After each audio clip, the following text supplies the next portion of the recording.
go. Yes. Anybody like to share any thoughts? Can't see you, Claire. I'm having to move to try and get comfortable. Hang on, let me try this one. Brilliant, thank you. Okay, it's nice to see your face. Oh, sorry. All right. Right. Okay. Anybody like to say to share any thoughts? Routine, yeah. It occurs to me that evolutionary leap occurs at or immediately following a global crisis. Mm-hmm. And harsh as it may seem, this catastrophe is needed for us to evolve to that next level.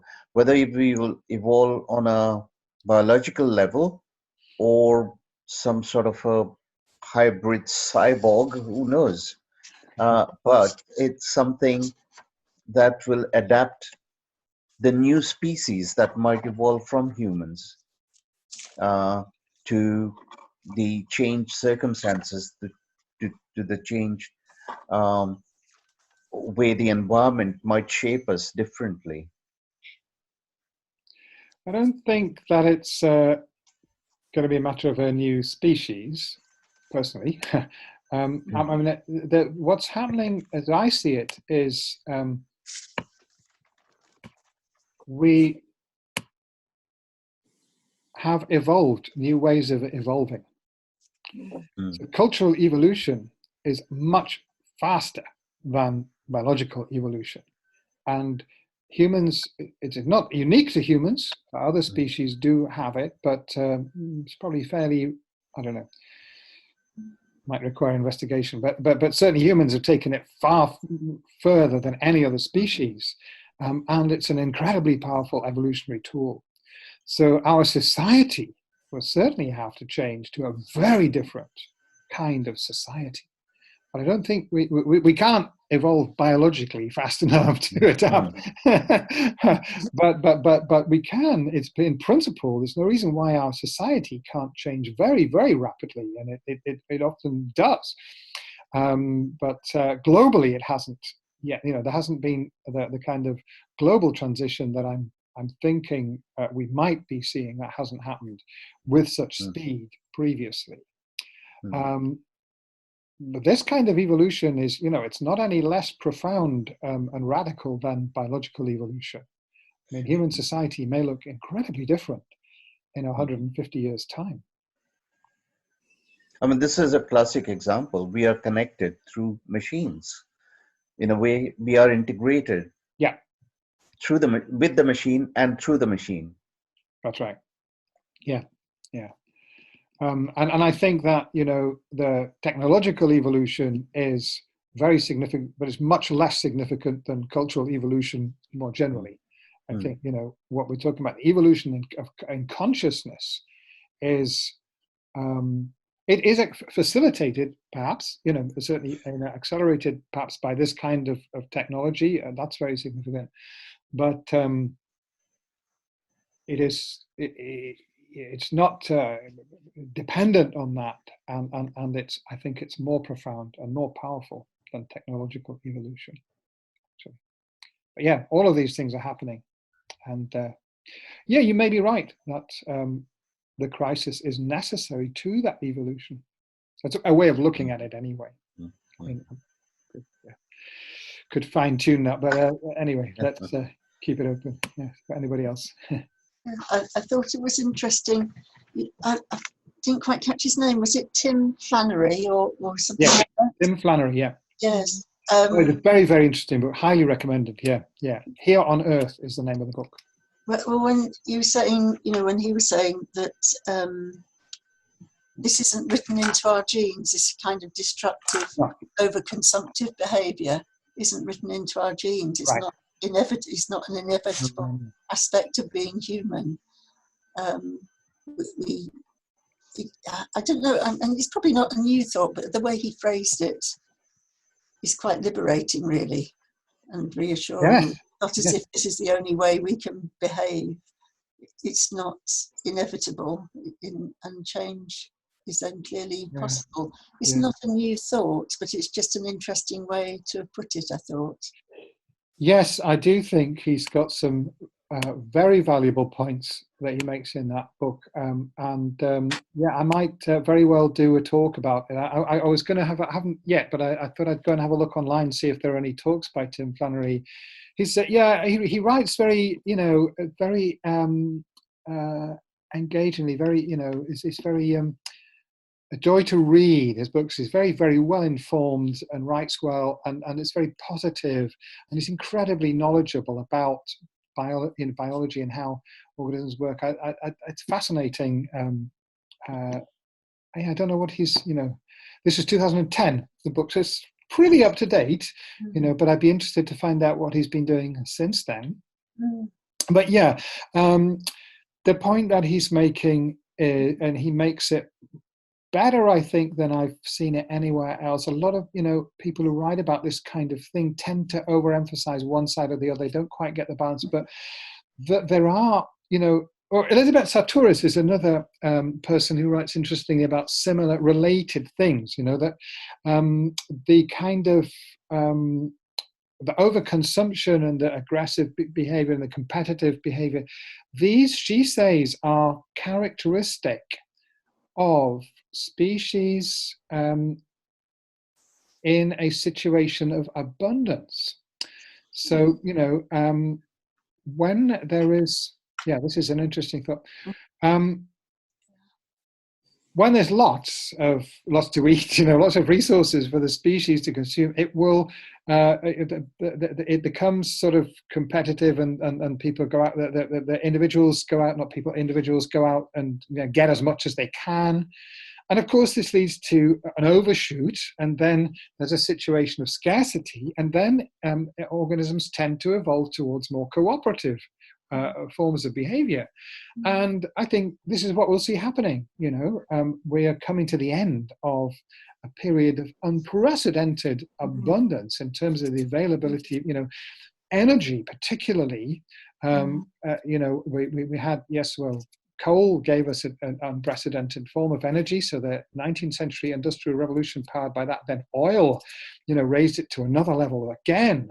And suddenly, we could produce and consume 10 times as much. And then, of course, we overconsumed, and we saw competitiveness, was exacerbated and accelerated. Human communities that live in very fragile environments and ecosystems, they are very cooperative. So I think, both potentials are there, and we will almost certainly, we'll have to. But I think what's encouraging about the kind of the encouraging side of what may be happening, is what we're going into, is that not only will the ecological catastrophe drive us into more cooperative modes, but we have culturally evolved very, very advanced and deep forms of cooperative thinking and behavior, and I'm thinking about spiritual practice in particular. And so that's, it will be very important in that evolutionary journey that we're heading into. And it may,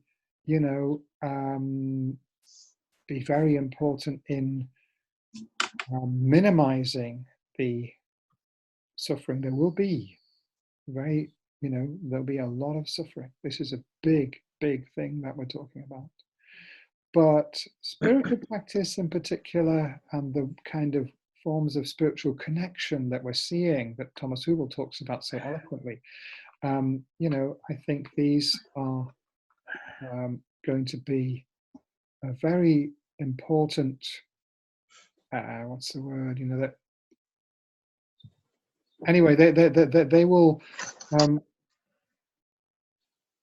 make this transition less painful, more positive, more productive than it otherwise would be, and they will be the most important factors in the positive potentiality on the other side of the crash, if you like, that I think, increasingly over the last few years, I've more and more come to think that this is more what I expect than, just going into a horrific collapse that we never come out of, and into extinction or thousands of years of barbarism or whatever. I don't think that's what's going to happen at all. I don't think we're going to become extinct. But we're going to go through a very, very, very tough time. There are some prophecies that have been made years ago about us needing to reconnect with our spiritual side, with our instinct side, and also with the earth. Yes. That of course we need her to survive, and and we've almost forgotten that. And yeah.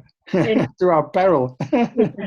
And in 1995, I was very lucky because I went to visit friends on the Hopi reservation, and hadn't realised at that time that there is quite a link with the Hopi people and the Tibetans.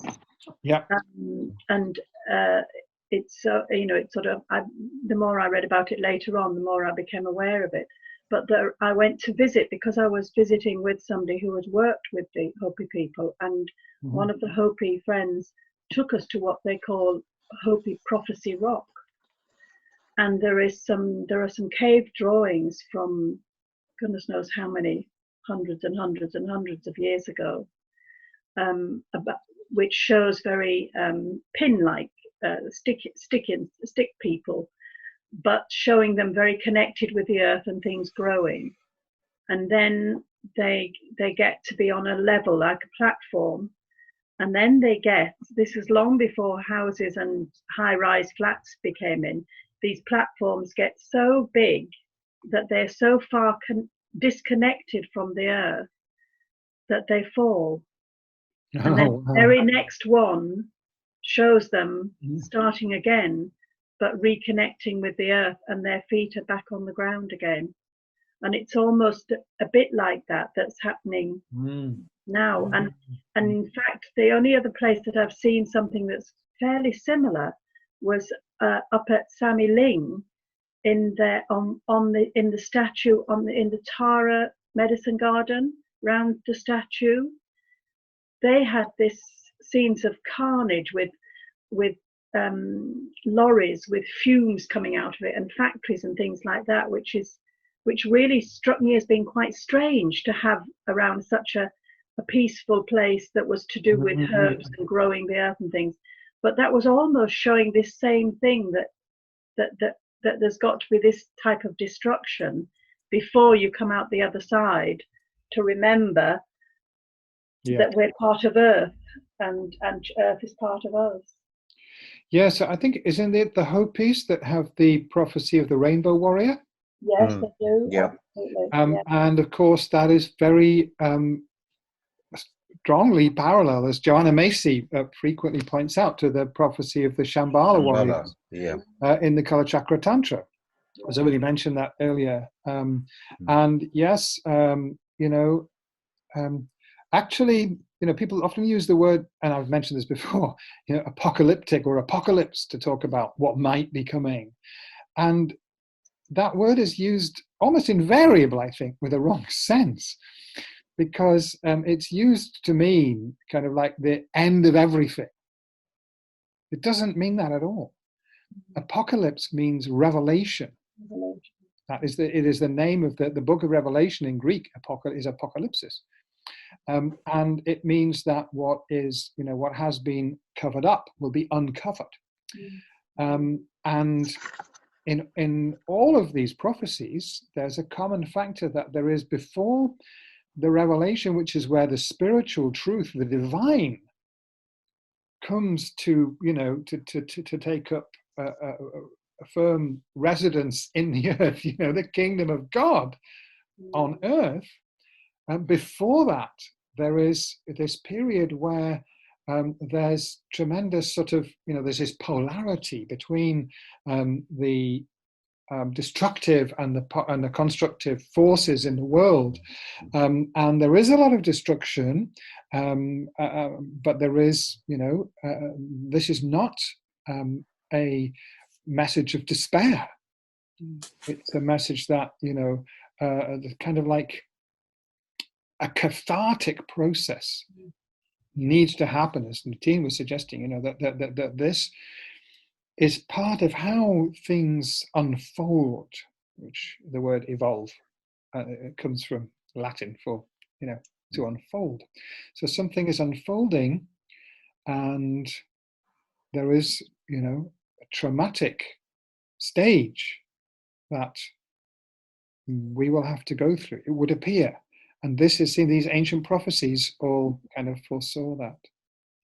It's interesting, actually, so, one of the lots of interesting things in this book by Tim Flannery, one of them is when humans, the ancestors of the Hopi and all of those other tribes, when they first moved into North America from Alaska, because they had been, they'd come through Siberia, and then it was for a long period of time, it wasn't possible to go from Alaska to Canada because there's a big ice wall that stopped them going. And within an incredibly short time, those primitive, I think probably not very many people, they got into the North American body of the North American continent. They totally destroyed the ecosystem within a few generations. They were extremely destructive. And then, of course, they had to, adapt. They probably had a big crash of population, and then they had to adapt and find a sustainable relationship with the environment. So this is these wise teachings coming from thousands of years ago, these Native American tribes, it's through a process of hard learning that they've been through an evolutionary transition like this. It's not that they never were ecologically destructive like we are, but it's that, when there's opportunity, we tend to behave in a destructive way. But then when we are confronted with the fact that isn't sustainable, we have to develop more cooperative ways. And of course, that looks like that could just be a yo-yo thing, that we yo-yo between being very destructive and being cooperative. But maybe it won't be like that. I don't think there's any necessary reason to think that, this evolutionary crisis will force us to become cooperative, and then when things are okay again, we'll start being horrible to each other. I don't think that's necessarily the case. I think it's possible that we will develop enough self-awareness and spiritual awareness that won't happen. Anyway, I don't know. I certainly feel there is the waveform. So yes, there would be an evolution. There would be another decline. That is the nature of things. I cannot believe that there is a straight line into change or straight line into complete decline. So this up and down, the yo-yoing is the way nature evolves in order to grow that consciousness necessary at a higher level. Well, that's quite a subtle point there, I think, Nadine. I mean, just to give an example, for the last 10,000 years, the climate on Earth has been extraordinarily stable. For the previous millions of years, it was never as stable as that. It was yo-yoing a lot. So the yo-yoing can be fast or slow. Eventually there'll be no life on Earth. In about 1 billion years' time, there won't be any life on Earth because the sun will be too hot. So we're not talking about an infinite future of kind of some kind of spiritual utopia.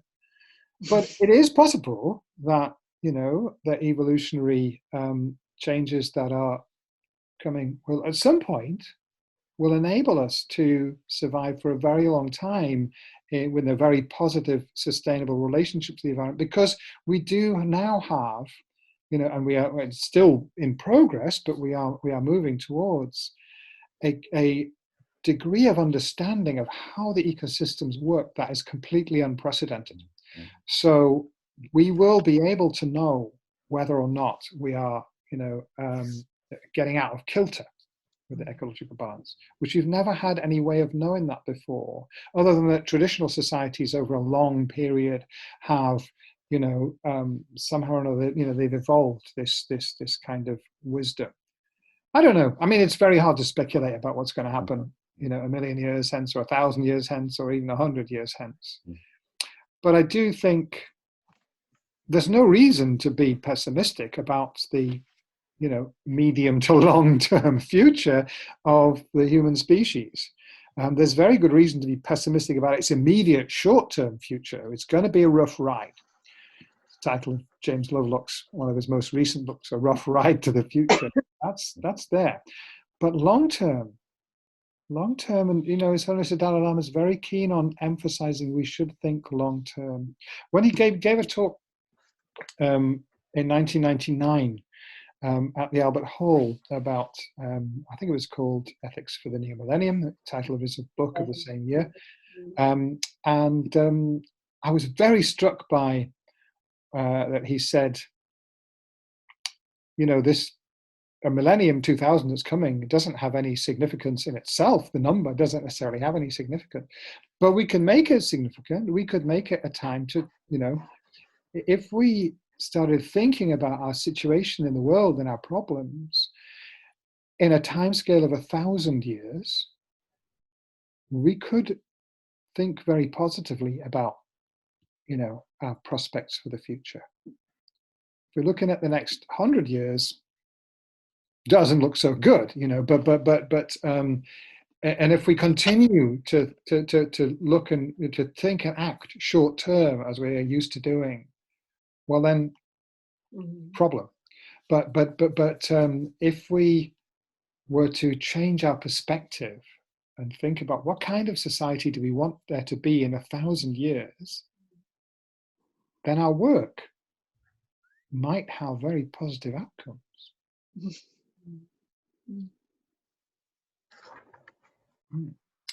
So it's nearly time, so I guess we probably should finish with a short meditation. Has anybody's got anything they're burning to say before I do that? Okay, shall we do that? Okay.